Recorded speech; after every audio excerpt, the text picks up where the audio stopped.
Tres. Hello, hello. Here is Melba Stetz and I, Erica Lopez with Vida Loca Coaches, and we have our beautiful, wonderful guest, Alyson Gannon, who we're going to talk today about grief and, our philosophies, Melba and I, we believe in the afterlife and how it's the best way to deal with grief. And Alyson is a professional medium. She teaches classes. She has a publishing company. So we want to talk about her experience. She just published a book with a group of other mediums called The Last Breath. Beautiful book. It's on Amazon. You can get it. Amazing stories in there of mediums who've experienced the afterlife and how they even came to terms of becoming mediums and stuff like that. So Alyson in her story, and she could talk a little bit more about it. She lost her mother, and that was such a traumatic experience for her, and that opened her journey for her to investigate and develop her own mediumship so that she could connect with her mother. And there's a powerful message in her story where she talks to us about connecting with our loved ones because they're still there. And so I want to introduce to all of you our beautiful, wonderful guest, Alyson Gannon, Let me who translate before. Ajá, when you finish. who is also, we've taken classes, and I have taken classes with Alyson, and it's been a great blessing. So, Sí, buenas. Hi, everybody. Sí, buenas. Alyson es una de nuestras maestras. Ella es una medium profesional y nosotros compartimos los principios de que hay una vida, de que nunca morimos, que somos espíritu y este cuerpo se muere, pero nosotros seguimos para siempre. Y eso ayuda mucho a entender que no tenemos que estar tristes, siempre estar extrañando a la gente que se muere en nuestras casas, porque con las ayudas con profesionales como Alyson podemos comunicarnos con esas personas y tener unos mensajes que nos ayudan tanto a seguir. Yo hablo con mi mamá, Erika habla con su papá y todo el mundo habla con todo el mundo. Y Alyson también, además de ser una de nuestras maestras, ella y ser profesional, medium profesional, ella escribió un libro bien bueno que Erika les va a decir un poquito más de eso. Y eso comenzó también cuando ella perdió a su mamá. Ok. so así ella empezó su investigación en espíritus y así ella encontró su camino para hacer el trabajo que hoy hace, porque ella perdió a su mamá y eso fue la que le mandó para que ella encontrara la conexión con las personas que ya no están en este mundo. So, ahorita le voy a preguntar preguntas y así vamos a empezar. Okay, Alyson, can you share a little bit about your experience and your journey in finding mediumship and psychic abilities? Absolutely. So, as a child, I could feel the energy that weren't mine, and I would be in a room by myself in the house, but I felt that there were others there.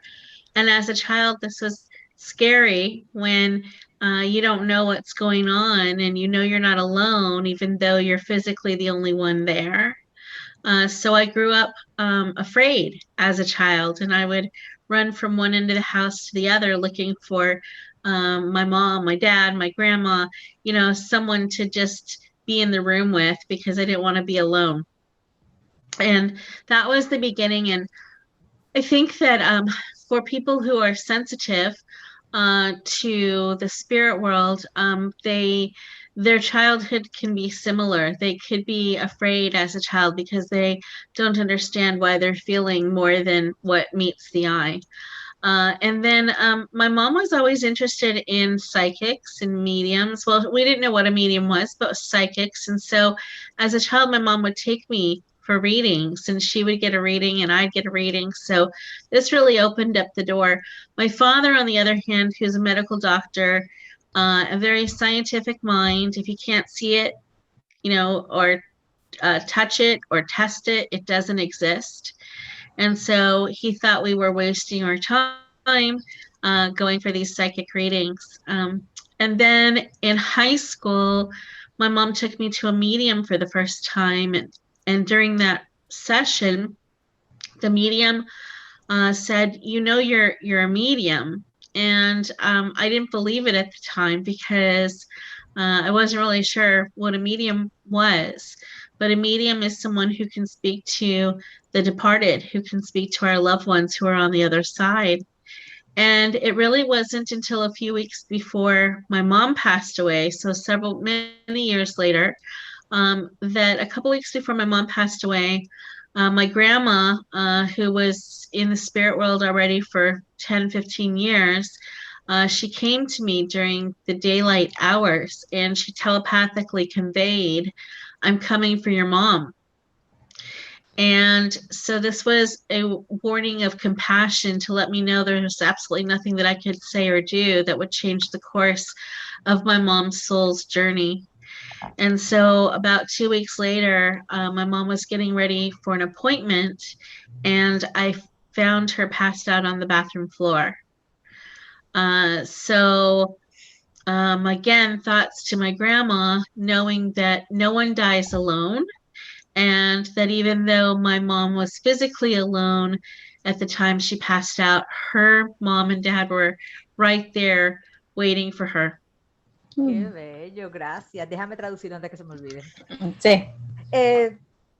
Thanks for sharing, Alyson. Ella estaba diciendo que Erika le preguntó que cómo ella fue que se dio cuenta de que este era su llamado, y parece que cuando era chiquita ella era bien sensitiva. Ella dice que la mayoría de las personas cuando son sensitivas eso es lo que le pasa. Ella como que sentía los espíritus y le daba tanto miedo porque no tenía la información que se iba de cuarto a cuarto buscando a la mamá, al papá, a la abuela, y siempre estaba asustada.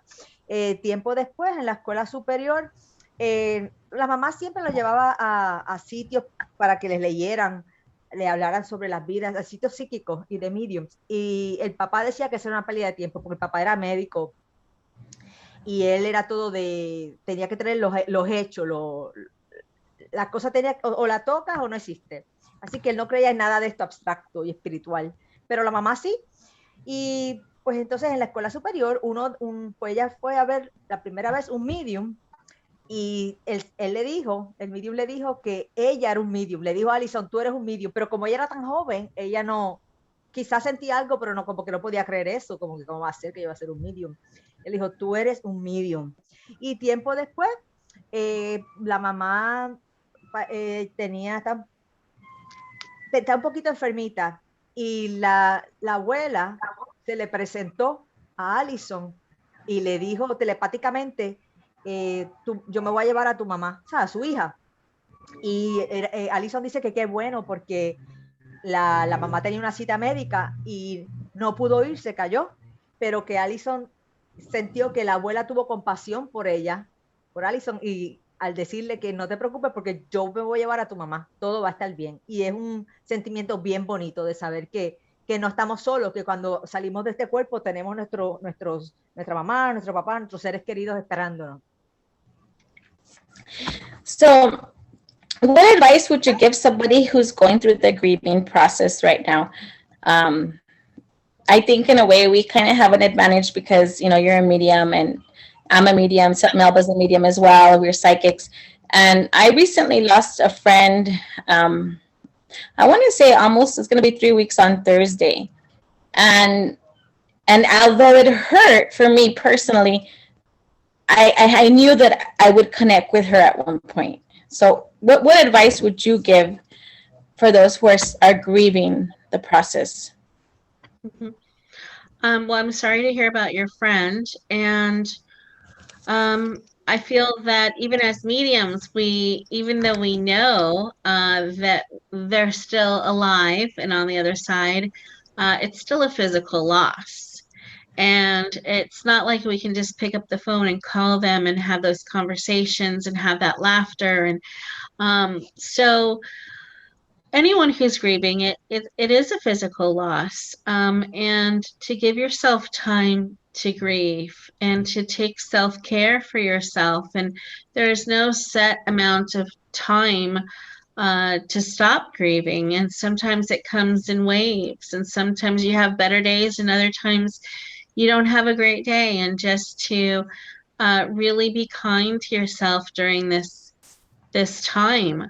On the other hand, when my mom passed, I didn't know how to grieve.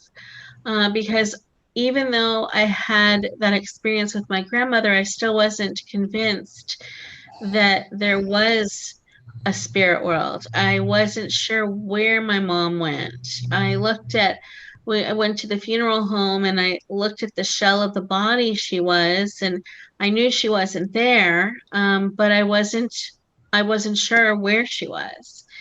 And so I think when you're grieving, it's hard to know how to grieve in terms of, is this a finality? You know, mom's gone, the end, and I will never see her again. And so that's a really hard loss that, that you want to bury somewhere. Or mom's physically no longer here, but I know she's still around me. And I know that when my time comes, we will be together again. And that type of loss, uh, it's a lot softer to grieve that, knowing that one day we'll be together again. So I think that mediumship really is a healing mechanism, and it offers hope. And until it's your turn, you can learn how to see the signs and connect and communicate with your loved ones on the other side. Thank you. Gracias. Pues lo que Alyson acaba de decir es que de la pregunta de Erika, que uno debe hacer cuando está de luto, que cuál es su recomendación. Y ella dice que, pues que nos acordemos que cuando uno está de luto, uno pierde a la persona físicamente, que todavía es una pérdida.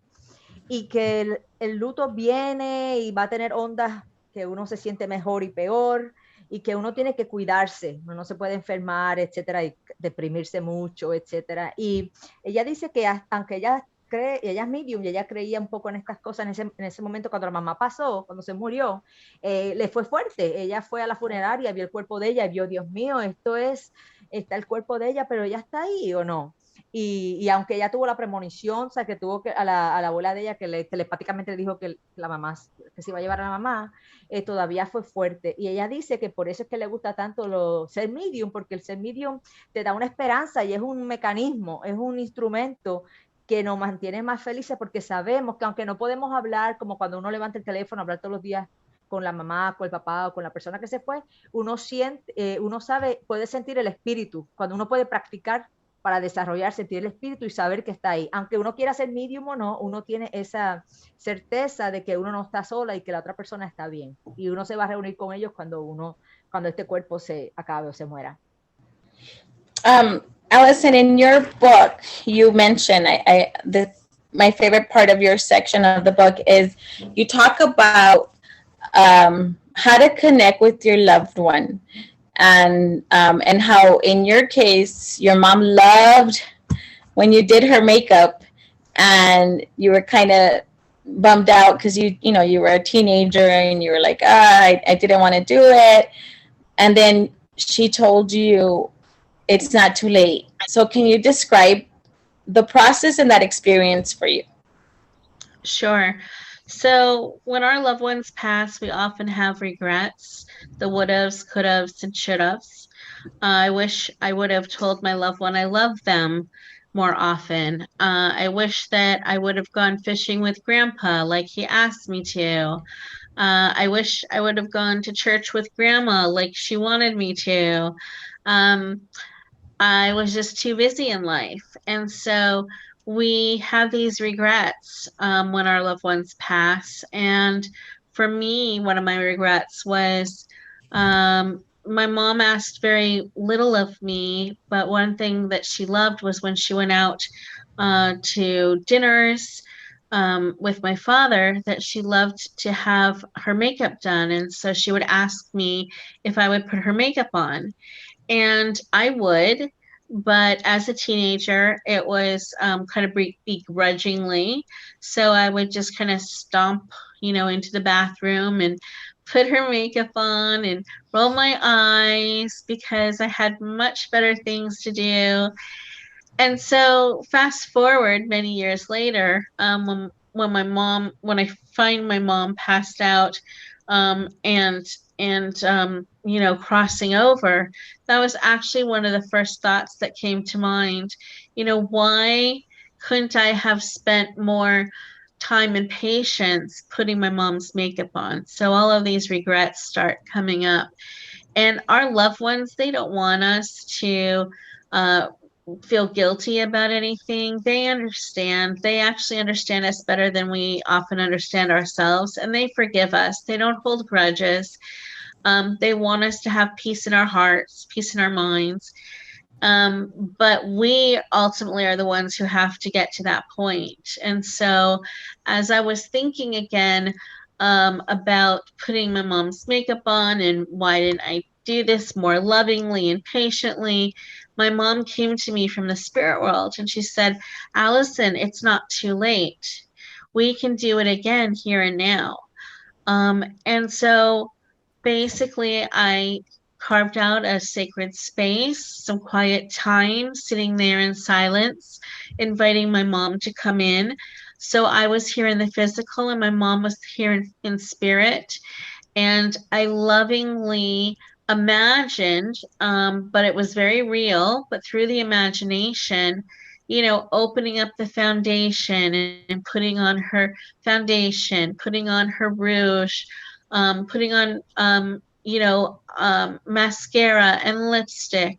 And I could even smell the fragrance of what she used to use, Lancome. So I could even smell that Lancome as I was doing this. And this was a very real and loving exchange between the two of us. And it was very healing for both of us. And so I invite listeners to think about something that maybe they regret that they didn't do, whether it was giving their loved one an extra hug or telling them how proud they were of them or going on a trip somewhere. And take that time and do a meditation, inviting your loved one to come and to sit with you and put on some music and spend 5 or 10 minutes just in the quiet with you and your loved one in that music if you'd like, and see in your mind's eye, visualize you actually doing that event or saying the words that you'd like to say to your loved one, and absolutely know it's real and know that they hear you and know that they are with you, um, joining in at that moment. Thank you, Alyson. Ella está compartiendo de que a veces cuando nosotros perdemos a un ser querido tenemos, o sea, nos sentimos mal, ay, hubiéramos hecho esto, ¿por qué no los abracé más? ¿Por qué no le di más besos? Pues en el caso de ella dice que la mamá lo que quería era que ella le pusiera maquillaje. Cada vez que ella iba a salir con el papá a una cena, lo que sea, le pedía a Alyson, por favor, ponme maquillaje, y ella lo hacía, pero entonces cuando se convirtió en una adolescente, en una teenager, tú sabes cómo son, pues a veces lo hacía, pero estaba como regañadiente, mirando para arriba, haciéndolo así en los pasos, como que molesta, como que, ay Dios, yo no quiero hacer esto, pero lo hacía. Pues con el tiempo, cuando la mamá está yendo a la luz, decimos a la luz, o cuando estaba muriendo, eso fue lo primero que pensó. Ay, Dios mío, ¿por qué no le puse más maquillaje, más veces, o menos molesta? Y un día se sentó y parece que oyó a la mamá diciéndole, Alyson, no te preocupes, lo podemos hacer ahora también. Entonces Alyson dijo, oh, wow. Así que ella buscó un espacio que lo hizo como sagrado, como un altar para estar con la mamá. Y empezaron a practicar, o sea, es como que estaban comunicándose, como cuando uno dice que uno tiene amigos invisibles, lo mismo, ella acá y la mamá a través del velo, y ya empezó a maquillarla, le ponía máscara, le ponía pintalabio, lipstick, y es una experiencia bella, bella, y ella está recomendando a todo el mundo que haga eso, que si hay algo que es un abrazo o algo que no pudieron hacer con sus seres queridos, que lo pueden hacer ahora, que se sienten tranquilos en un espacio y le dediquen unos tiempos a ese ser querido y les den eso que ellos querían oír o saber, para que la relación de ustedes siga para adelante. Nadie se sienta mal. Erika? Alyson, I want you to tell our listeners about the signs. I think a lot of times it's kind of like the right brain and the left brain, and we think, oh, it's just a coincidence, but it's actually a sign, and so a lot of times when we're driving, we're thinking of our loved ones and their song comes in, that's their communication with us. But sometimes our logic mind says, oh no, it's a coincidence. Can you talk about that? Absolutely. So our loved ones are always sending us signs to let us know that they're with us, supporting us, loving us, letting us know that they're okay, not to worry about them. And so signs come in all different ways. Sometimes they'll send a butterfly our way, or a ladybug, or a dragonfly. Other times, like you said, Erica, it'll be a song on the radio. And when you just are listening to that song in your car, and then you go to the shopping mall and you park your car and you go into the shopping center and that same song is playing again. So it's their way, it's the spirit world's way of letting us know, hey, we're right there with you. Numbers are also a common sign. So if you see 111, 333, 444, these are signs letting you know that you're on the right path. Keep going, keep moving forward. Sometimes it'll be a number of someone's birth date or death time. I have a friend whose son passed, and he used to smoke marijuana. And so she sees 420 all the time, and that's his sign that he sends her. Sometimes these signs are actual bumper stickers on cars or license plates. They're actual signs, billboards. Those are other signs. Sometimes you'll get a scent of grandma or mom in perfume, or cigarette smoke or cigar smoke. And this is another way that the spirit world can come through to us. Also, you might be thinking of your loved one, and all of a sudden you meet somebody who has the same name as your loved one. Or you're driving in your car and the person in front of you looks exactly like your loved one. So that's another way that spirit will come through to let you know that they're around. Also look at your photographs, look at your pictures, because a lot of times they will show up in pictures as balls of energy or spiritual orbs. And so it's the family plus an orb, and that's the missing family member who wants to be in the picture as well. So really, there's many different ways. Rainbows are another sign. There's many different ways our loved ones come through, and they'll try all different ways. Coins is another sign. So if you find pennies or nickels or dimes, my mom used to send me dimes all the time, and I would find them in very strange places, So those are some of the ways. Thank you, Alyson. Thank you. Pues ella le estaba preguntando que si él podía hablar un poquito de las señales. Me imagino que ustedes saben que cuando estamos en la luz, cuando pasamos ya de este cuerpo, nosotros podemos comunicarnos a través de muchas maneras, por electricidad. Por ejemplo, la mamá de Alyson le gustaba mucho usar la marca Lancôme. Entonces, Alyson se acuerda cada vez que la mamá está cerca de ella, ya puede oler eso, porque nuestros sentidos se vuelven más agudos. Otras señales son los números, cuando uno tiene 111 repetitivo, tiende a ser, así que pues si quieren estudiar numerología, quiere decir que usted está en el camino que debe estar. También mariposas, arcoíris, cosas de la naturaleza. A veces usted puede estar manejando en el carro y la persona que está al frente tiene una tablilla que dice algo, que era un mensaje que lo decía mucho la persona que usted perdió. Y bumper stickers, licencias, hay muchas maneras. La mamá de Alyson también le dejaba dinero, le dejaba las monedas de 10 centavos. Y eso son para llamar la atención, para decirle estoy aquí. Así que, como les dije, electricidad, cosas de naturaleza, anuncios de billboard, lo que sea, ellos se están comunicando. Lo que tenemos que creerlo. No es casualidad, se llama sincronicidad. So, yes, also I want to share that they communicate through our phones. You know, the other day, Melba sent me a message of a voice message that sounded just like her father. And she called the number back, and it was nobody. One time, I took my daughter to a medium, but it was a big show because she was determined to connect with her grandfather. And when we were coming out, she was angry, and she thought, well, I was there. Where was my grandpa? Well, when we're coming out, on her phone, the picture of my dad popped up. So, you know, I guess, Alyson, how do we get people to trust the signs? Trust, like, you know, trust it, because it's them saying, I love you, I'm here. Absolutely. So the more that we trust it and say, thank you, I see that sign, I know it's from you, Grandpa, the more often the signs will come.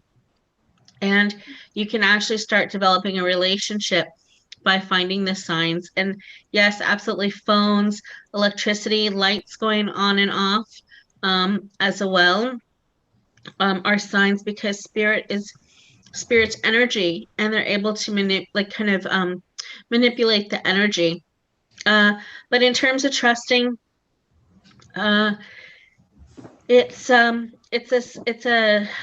it's really something that you want to do, because if you don't, you know, if you have a hard time trusting signs, or you just don't want to believe, nobody can make you. So you really have to be in a space and place where you want to believe. And once you're in that place, the signs will come.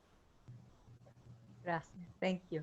So, ella está diciendo, Erika estaba compartiendo que a mí una vez en mi teléfono me llamaron, y cuando yo vi el mensaje, era la voz de mi papá diciendo, hola.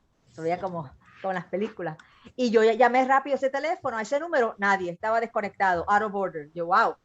Y a Erika, ella fue una vez a ver a un medium, y la hija de ella dijo, ay, qué bueno, yo quiero ver a abuelo.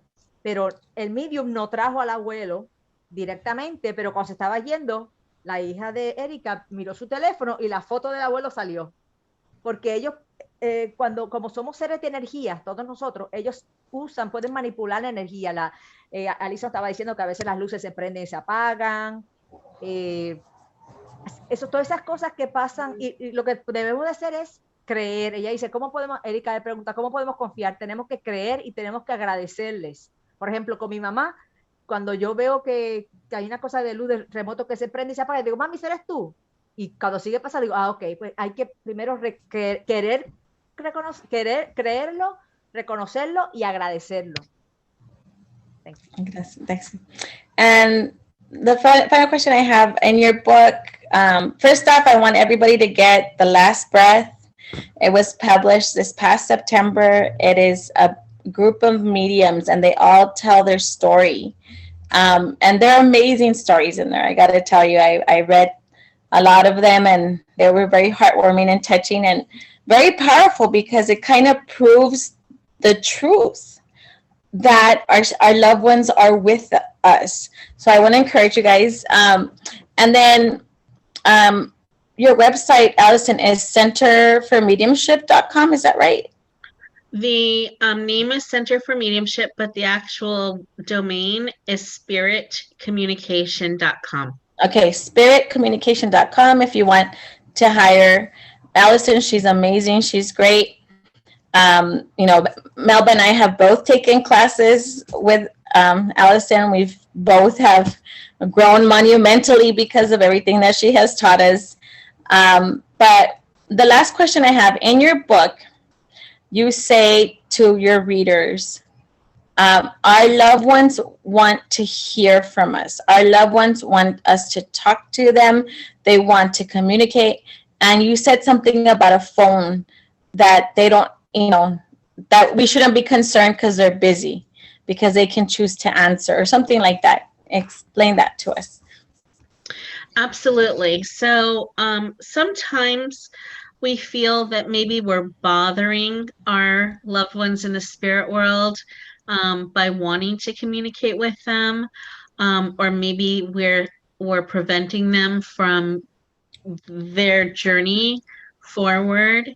And so I had this conversation with my mom because I love communicating with my mom, and said, Mom, am I pulling on your energy? Am I, is this something that is hindering you? And my mom responded that no, she has endless, infinite energy, and that she can always get more, and she can be here, there, and everywhere. And our loved ones are, can be here, there, and everywhere. So I just want to encourage your listeners not to worry about reaching out and connecting with their loved ones. And if for some reason, they're busy at the moment, it's just like you and I calling each other. If I called you and you're busy at the moment, you're just not going to pick up the phone. So our loved ones have free will as well. And although I've never had it happen before, they've always picked up the phone. But if for some reason they're off, doing something else, then they'll just come back when they're available. So don't worry about asking your loved ones and inviting them to communicate with you, because they love you, and they want to be here with us, and connect with us too. Thank you. Erika, ¿tú tienes el libro de ella ahí que puedes enseñar la foto? I have. Lo vamos a escribir la parte de abajo. It's called The Last Breath. You can find it on Amazon. They have it on both Kindle and paperback. Ese es el último respiro de Alyson Gannon. Is it translated, Alyson? No creo que está en español, pero es para que entendieran el concepto. No, I just meant for them to understand the concept in case they didn't get the last part. El último respiro de cuando la persona se muere. Y Erika le estaba preguntando a Alyson que si nos debemos preocupar de que quizás nuestros seres queridos que están en el otro lado los estamos molestando, porque hay gente que dice, no los llame, déjalos en paz, no los molestes más, qué sé yo. No. Vamos a recordarles que nosotros somos energía y ellos están hechos de energía también. Y es más, cuando ya no estamos en este cuerpo, tenemos tanta energía que no se gasta. Y si se gasta, podemos tener más y podemos estar a muchos sitios. O sea, que a veces pensamos, ay, pero es que si yo llamo a mami no va a poder visitar a mi hermano. No, ella puede estar conmigo y puede estar con mi hermano y todo, porque somos energía y lo que se pueden multiplicar. Y es como si fuera un teléfono, más o menos, si alguna vez tienen ellos que hacer otra cosa, como que ir a visitar otro sitio o hacer algo, porque ellos se siguen desarrollando. Como seres de luz seguimos desarrollándonos aquí, allá y donde sea. Y si en el momento no pueden oírnos o hablar con nosotros en este momento, ese mensaje se queda y se van a volver a comunicar con nosotros tan pronto puedan. Pero Alyson dice que ya nunca ha tenido ese problema. I have one more question. Sorry, Alyson. So a lot of us, including myself, we couldn't attend funerals because of COVID. And I lost my aunt last April, and then I lost a high school friend in March, and then I lost my other friend in April. My father-in-law just passed. Yep. And so we couldn't attend funerals, mainly because of COVID. So what advice would you give us to, you feel that guilt that we couldn't go,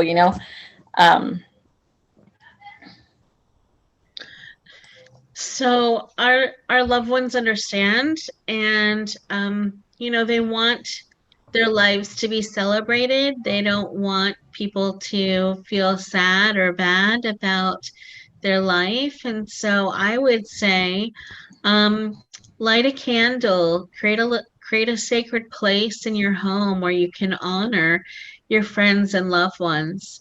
And just with, a candle and maybe an incense and a picture of them, and they will see you do this, and they will know you care, and you can send a prayer their way, and then do something to celebrate their life. What did they enjoy in life? Because that's really what they want you to do, is enjoy life. And so after you bid your farewell, then do something to honor them in joy. Thank you so much, Alyson. Go ahead. Pues Alyson estaba diciendo, Erico le está preguntando a Alyson que, tú sabes, le estaba recordando que durante esta epidemia de COVID, muchos de nosotros hemos perdido seres queridos. Erika perdió una amiga de ella, perdió un amigo de él, perdió muchas personas. Yo perdí a mi suegro y no hemos podido ir a verlos al entierro por las limitaciones. Y Alyson nos recuerda que está bien, que podemos prender una vela, podemos tener un altar, una flor, unas fotos, flores, lo que tengamos que hacer, pero que ellos no nos quieren ver tristes. O sea, que podemos hacer eso y podemos llorar lo que sea en ese momento y darle una oración, etcétera, pero que nos recordemos que ellos nos quieren ver felices. Así que después podemos quizás poner música que a ellos les guste o celebrar, quizás seguir celebrando, porque, otra vez nos quieren ver felices. Well, thank you very much, Alyson. Thank you, Melba, for translating. This was an amazing interview. Thank you so much. Thank you, Erica. Thank you, Melba. You guys are doing a wonderful job getting the word out to communities where this isn't discussed. So, well done. Thank you. Queremos pasar la voz a la comunidad latina también. Y a las personas que no creen en esto, que los vamos a educar más. Thank you, Alyson. We love you. Thanks for everything you're doing. Thank you. Thank you for teaching us. Thank you so much. Love you guys. Bye.